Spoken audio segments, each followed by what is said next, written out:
when they are killed. The classification of these animals is not based on physical danger, but rather on spiritual danger. There are certain trees also which need to be propitiated before they are felled. If one is to fell an Odum tree, which is a very huge tree, one has to perform a ritual by throwing an egg at the tree. The egg contains life, so one is exchanging one life for the other before one can destroy some aspect of nature. Generally, the earth is seen and interpreted in two aspects. There is first the material aspect of the earth as land, which is something on which we farm or something that we cultivate, something that can be owned in accordance with the rules of land tenure. But secondly, and even more importantly, there is the mystical or ritual aspect of the earth, in which the earth is regarded as an active principle, a controlling agency in life, the source of prosperity and health, as well as retribution for sin and sacrilege. In the latter sense, the earth has many names. The earth may be Asasea in Ghana. It may be called Ani by the Igbo, or the mother upon whom all of us depend. The earth, in this second sense, is propitiated as a spirit. Offerings and sacrifices may be made to her so that she may make the crops grow and ward off misfortunes which may befall farmers. Sacrifices may also be offered to Mother Earth before a grave is dug, for all persons are believed to have come from her bowels, and permission must be sought before a grave can be dug in order to bury one of Mother Earth's children in her womb. The spirit of the earth also plays a very important role in morality, for certain offenses are believed to be particularly forbidden by her. Included in these are the spilling of human blood, especially suicide, and cohabitation in the forest. And whenever human blood is spilled on Mother Earth, enormous sacrifices are performed to appease her in order to avert the untold calamities that would befall the entire community. Furthermore, the spirit of the earth, or Mother Earth, among the Akan people of Ghana, for instance, is believed to be a keen upholder of truth, and whenever the veracity of a statement is in doubt, the person who made it would be challenged to touch the tip of his tongue with some soil to prove that he is telling the truth. Now, the cosmology that we find in Africa, which explains how everything came into being and how all things which exist are related to each other, makes the world intelligible to African people. Related to this are notions of right and wrong, what one ought to do and what one ought to avoid. The primary and fundamental basis of African culture is its worldview, and one cannot understand African people without reference to this worldview. The distinctiveness and strength of African culture and its persistence into the present era, its transplantation even in the new world of the Americas, are accounted for by the fact that the worldview provides African people with notions about what is real and what is not. The encounter between Africa and the outside world has brought a lot of changes in the traditional African outlook to the world. The introduction of Islam and Christianity and the thrust of European culture through schooling have planted other concepts of the universe, nature, human beings, and society among African people, and these have resulted in conflict as well as accommodation on both sides. But the African worldview has persisted, as is shown in conduct, in day-to-day activities, in human rights, in human relations, in avoidances, as well as observances, particularly in the crucial moments of life, such as birth, puberty, marriage, and death, where the interpretation of the universe determines what people do. African people have largely retained their own interpretation of the universe and of the nature of human persons and society. And where the guest religions of Christianity and Islam have been accepted, they have been understood on the basis of the underlying concepts of African traditional religion, which issues from the worldview. The traditional beliefs and practices have been supplemented rather than replaced by the new ideas and religions which have come into Africa. Thank you.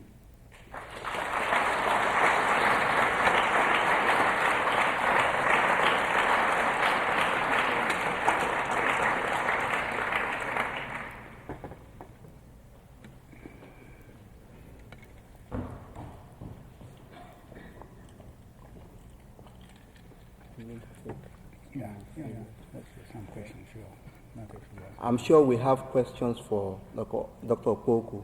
So we're going to take just 5 questions so that we have time for the reception.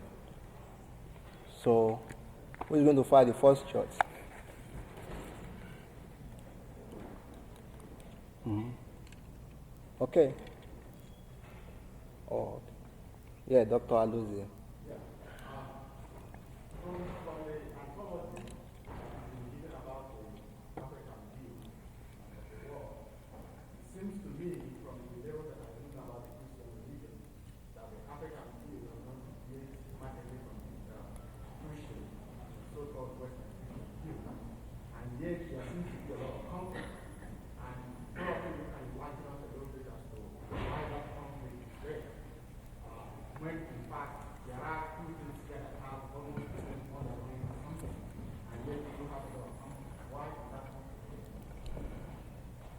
Well, in the first place, Christianity came to at least many parts of Africa south of the Sahara from Europe.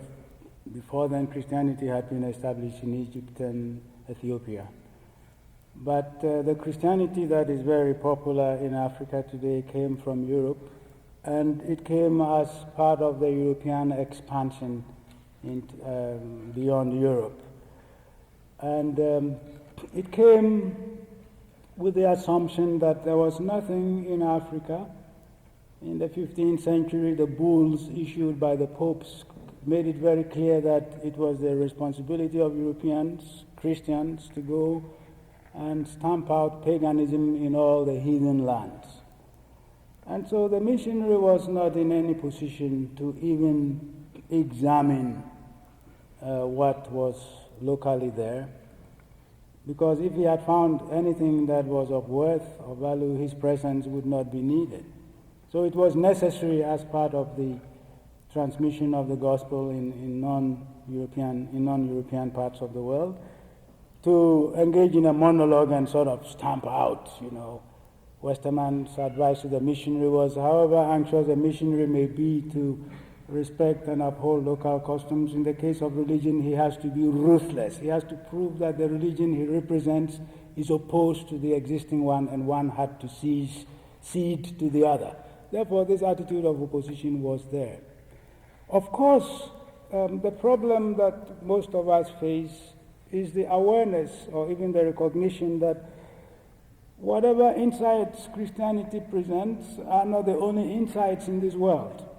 I have a lot of problems with African theologians who want to, engage in enculturation and adaptation, as if there's only one message and all that everybody has to do is to simply adapt his or hers. Now, I believe that there is an essentially African view. Of course, there may be points of convergence, There may be points of convergence between some of our traditional attitudes and the ideas that Christianity spread in Africa. In fact, I would say that one of the main reasons why Christianity spread in Africa was that there were points of convergence. Some of the ideas were not all that strange, although the missionaries and many non-Africans who went to Africa and found familiar ideas very quickly attributed them to external sources. When they found ideas about God, like Ellis, he said, no, these people could not possibly on their own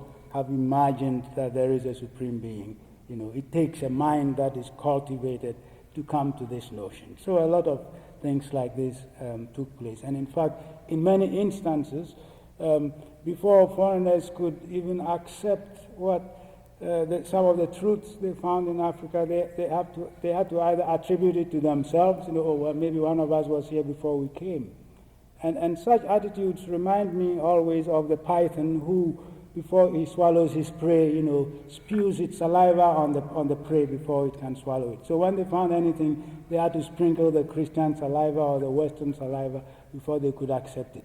Now, I think that the basis of the conflict, of course, arises from the notion that Europe had of Africa as a tabula rasa. There was nothing there, And so many of us also in Africa have accepted that necessary conflict between Christianity and African religion.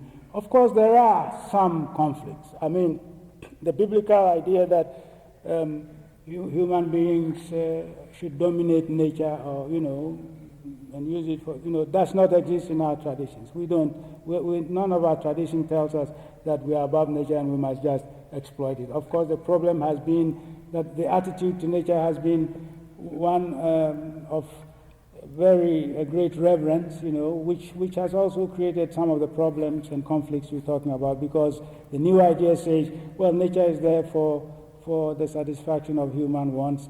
And then, of course, this attitude comes into conflict with some of the many taboos and restrictions that regulate our relationship with nature. And these taboos and restrictions are often interpreted as signs of obscurantism, If only these ideas could be done away with, you folks will progress. But we are noticing now that everybody seems to begin to at least appreciate the importance of preserving the environment in some way. Interestingly, in recent years in Ghana, a study was made of a number of sacred groves, and they discovered that some of the tree species which were thought to be extinct were in the sacred groves preserved, so that if we want to duplicate them or multiply them, we are botanists who know how to do these things. And so definitely there are areas of conflict, but also there are sometimes no areas of conflict, but because of the traditional attitude. And secondly, one of the main reasons for the conflict was that missionaries went to Africa with answers to questions African people had not asked, and they expected us to raise those questions so that they could provide the answers they had. They were not interested in listening to the questions our people were raising. They were not important. It was simply important to give them the Christian answer.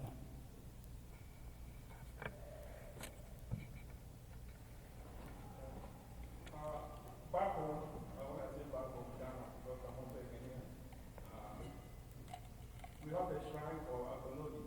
And recently, the Western people have been going there to do some study. Is it that the Western world is becoming more aware of the African religion and therefore prepare to study or learn more about it, or just something they go there to just have to do that case and take because they start to prove it?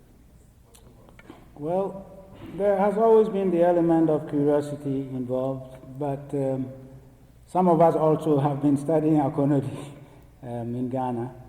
It's a very important shrine headed by a very powerful woman who wields a lot of influence in the country. And people go there, with problems of any kind, matrimonial or otherwise. People go there in times of sickness. People go there to seek advice and so on, and guidance for their lives. And because of the efficacy of this shrine and the woman's personality, she has been able to establish shrines even here in America and Europe, and she goes back and forth. Now, of course, the problem is that everybody wants to know what precisely makes the shrine so popular, whether the services or the claims that they make are actually true and can be verified. And from the studies that we have made, we have come to appreciate the value of these shrines. They do not necessarily lead people astray. They practice medicine. And there is a Center for the Study of Plant Medicine at Mampong, where the founder studied a lot of herbs from these healers, and now he is subjecting them to, quote, scientific analysis, and many cures are being established, all of which have been learned from the local herbalists. So these people are a source of knowledge and information about our culture, about our traditions. And for some of us who are interested in African culture, it is these shrines and the palaces, that one can really learn about the culture, learn the language, and learn a number of the rituals and their meanings, which the modern present generation does not seem to be aware of.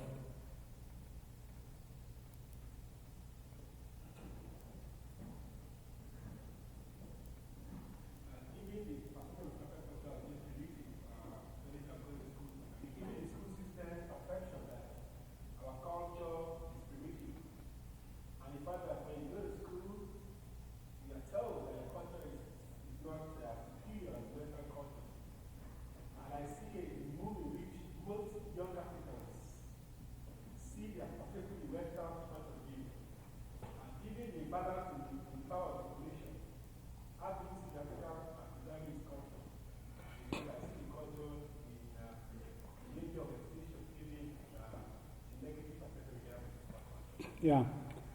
It is true that from the point of view of the West and Western education, to which most of us were subjected to, African culture is of necessity primitive and backward and has to be done away with.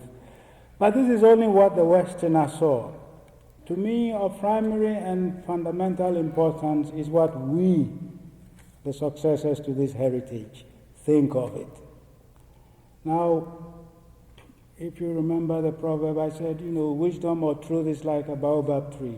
There's no single culture which exhausts all the answers that human beings may ask.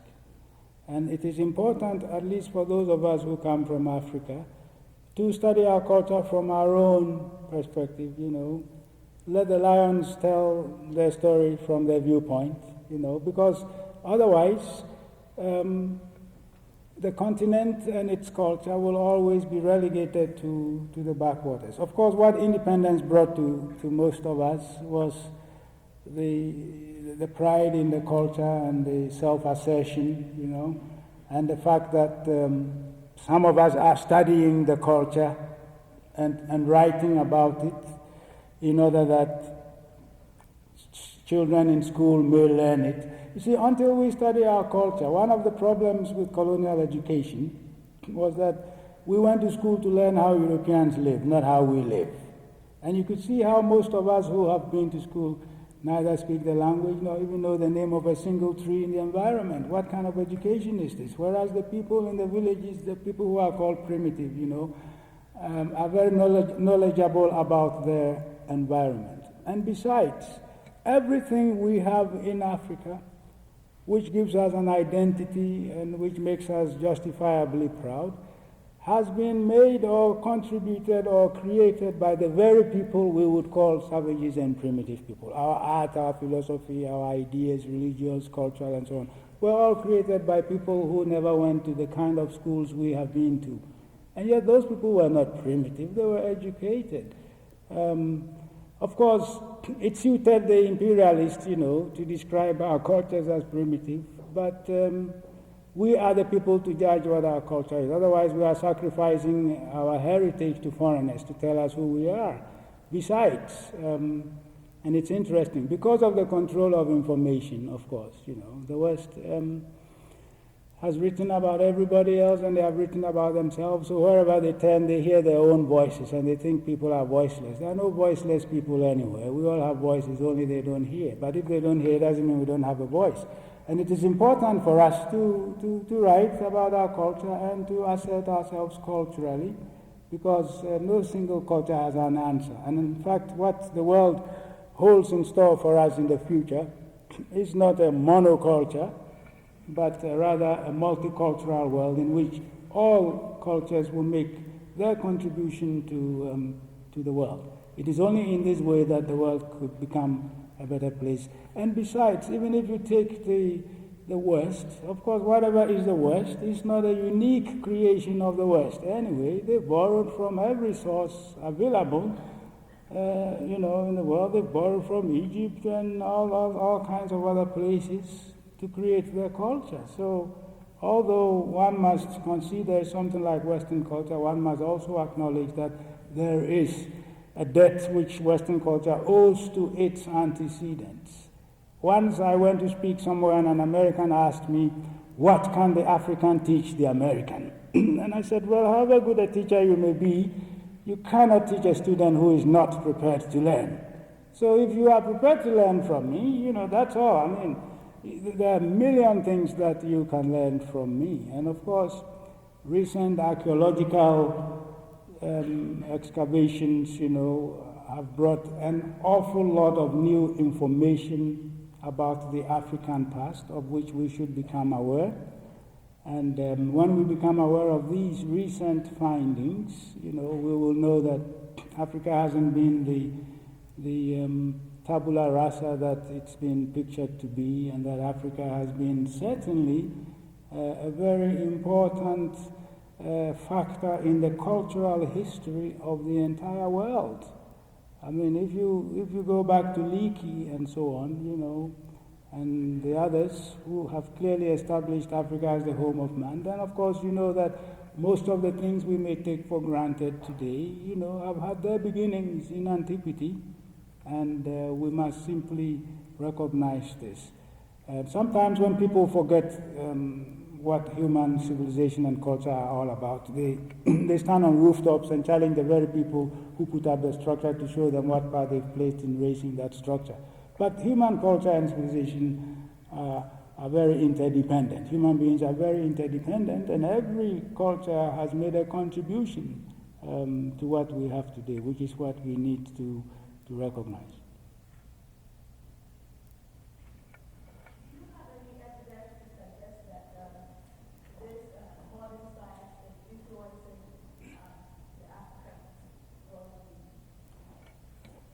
Well, there's a sense in which modern science is even confirming some of the African worldview. When physicists tell us that matter and energy, are interchangeable, well, they are expressing a very pagan idea.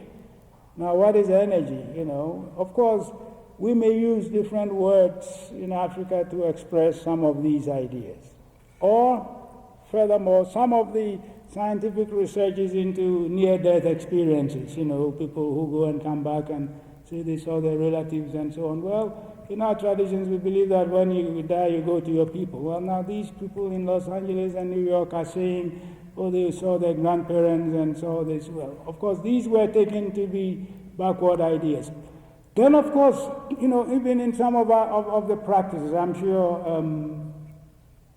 Dr. Warren and his people are doing a lot on this indigenous technology and so on. So many things that have their basis here. Of course, also in 1978, there was an article in Scientific American where some American scientists went to Tanzania and they did a study among the Haya people, H-A-Y-A, and they saw how 2,000 years ago those people in Tanzania were smelting iron on the same principle as they do in Bethlehem, Pennsylvania. Now, there is a lot of scientific work that has to be done. Of course, there are also glaring instances in which, because of the intrusion of the West, the African worldview has been abandoned by many Africans. There are many Africans who do not have any belief in the existence of the gods, and spirits anymore because they are Christian. Now, when Western missionaries came, they preached that there were nothing like spirits or demons or, witches. But to say that, to deny the existence of witches and demons is simply to be Western, but not necessarily biblical, because the Bible is full of these things. If there were no demons, why did Jesus cast out the demons? Was the Bible telling us lies? What is this? And there are so many things in the Bible which brings the biblical worldview pretty close to ours. In fact, one of the reasons why many Africans express fondness for the Old Testament or the Hebrew Scriptures is the closeness of that worldview to the African worldview. And in the days of the missionaries, some missionaries went to mission fields only with the New Testament because the Old Testament was too close to the world from which they were trying to wean the Africans. So they show them the new book and not the old.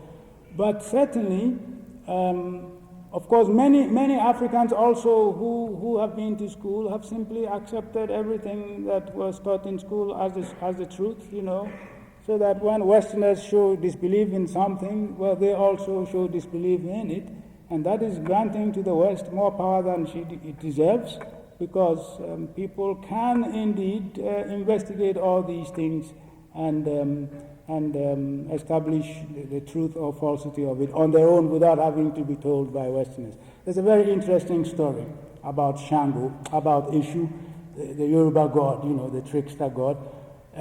This happened in Brazil in 1972.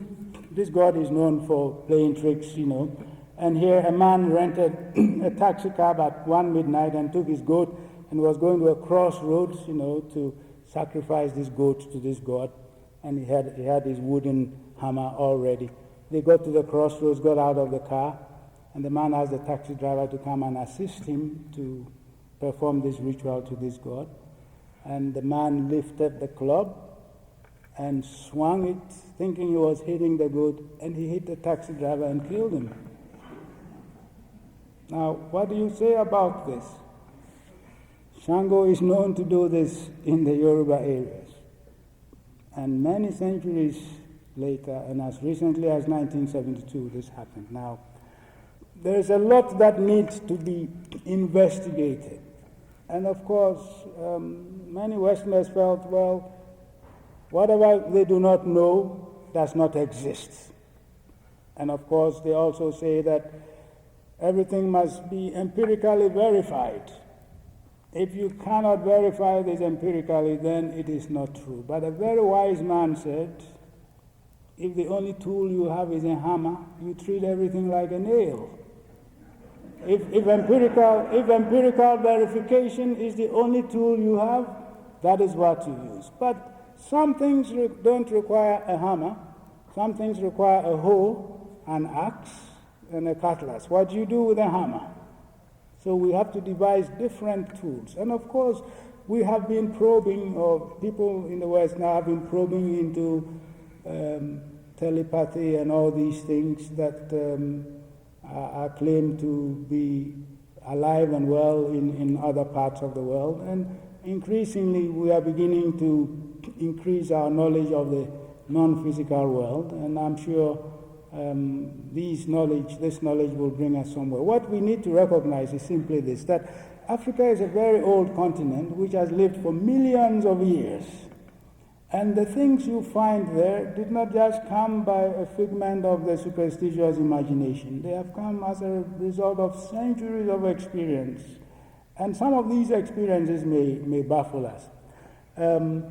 There's an American writer called Carl Sagan, or S-A-G-A-N, and the Dogon people in West Africa have an incredible knowledge of astronomy. And Sagan went there and concluded that, oh no, a Gallic visitor from France must have gone to teach them about that. Well, these people have a ritual which they celebrate every 60 years based on this knowledge of astronomy, you know. And they celebrated one such festival in 1847 and so on, every 60 years, you know. And by the time Europe became aware of the stars, then that kind of knowledge became available in 1844. How could somebody have gone from Europe and in 3 years taught these people these things to the extent that they would incorporate it into their ritual, which ritual is associated with one of the primeval ancestors? Now, this is simply to suggest that knowledge is knowledge, and every people have knowledge. I think the problem for the West is simply to abandon its idea. You see, there are two different Africas. The Africa as the West insists it should be, and the Africa as it is. And we both need to be informed. Of course, this type of picture of Africa has also become, as a result of our education, part of the Africa that we know. And so we have been, you know, influenced to look at Africa through the eyes of the outside world, because all the books we read are written by outsiders. But we need, for the sake of the world, really, you know, to have very accurate information about Africa. Of course, there are many Westerners who have done some incredible work, original work in Africa, which has contributed immensely in bringing out the accurate information and knowledge about Africa, Warren and people like him, you know. And so they have helped in clearing the dust from the eyes of the world into seeing Africa as it is. But it seems to me that we both, from the Western Africa, we both need to pursue relentlessly knowledge of Africa and the African past, because it is in the interest of all human beings. And of course, these days they are talking about DNA and all sorts of things which I don't even seem to understand, but all these are bringing some new ideas in terms of how we want to look at Africa and what it means to us. I think, you know, the last point you just made was the point of your whole talk, that there is no one African worldview. It's a different, what African mind always makes me realize is that there is, Africa is such a diverse continent, so many different ethnic groups and languages, that there really is not good one generalization that can be made about Africa. And I think it's the Westerner's perception that, you know, they're Africa, you know, religions are this way or that way. So the last point I think was really, you know, kind of what you're saying all along. And the title of your talk is The African Worldview. Yeah. It should be Western's perception of the African worldview. No, well, yeah. Yeah. Well, of course, as I said, I began by talking about the diversity, but I said there is a thread of underlying, you know. I come from Ghana, and somebody comes from Zimbabwe. Now, what he thinks about his ancestors, of course, there may be slight, of course, every society has its own genius, but at the bottom of it, you know, there are some essential ideas that are common, so one can weave a thread. We do acknowledge the multiplicity of ideas, but at the same time, there are some underlying affinities which we look for. Now, of course, Africa, as it is today, is a creation of the West. I mean, you know, they divided up all the continent into little pockets, Ghana and Nigeria and so on. Well, these are all recent creations since 1885. And of course, what we have done is to accept these boundaries as divinely given and guard them, with guns and so on and passports. It's more difficult to cross from from Nigeria to Ghana than it is to go, throughout the whole of Europe. But all the same, there is this underlying thread. Beyond that, of course, there has always been a Western view, which thinks that all Africans think alike. Well, no people think alike. Even in one society, you may find differences in thinking, but it is part of the Western thinking that all Africans think alike. I remember when I came to America, I went somewhere to speak, and I was introduced as somebody from Africa. Then a woman said, "Is this how short all Africans are?" I said, "Madam," But she was ready. Once she had seen one, she had seen them all. So. I want to thank the Minority Students Affairs Office for the support, the Department of Religious Studies, African Studies on the campus, and the Committee on Lectures. Actually, a lot of the work in getting Dr. Opoku here was done by Pat Miller of the Committee of Lectures. We are very, very grateful. And I want to thank all of you. On behalf of all present, I want to thank Dr. Opoku for making it to Ames, Iowa, and I want you to join me to give him a hand of applause.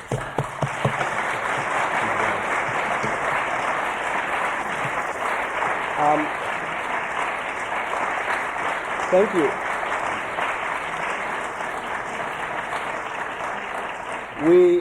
We have listened to Dr. Opoku. We have some things waiting for us at 100 UV, and I invite everybody to come and spend some time there. I hope you can all make it there.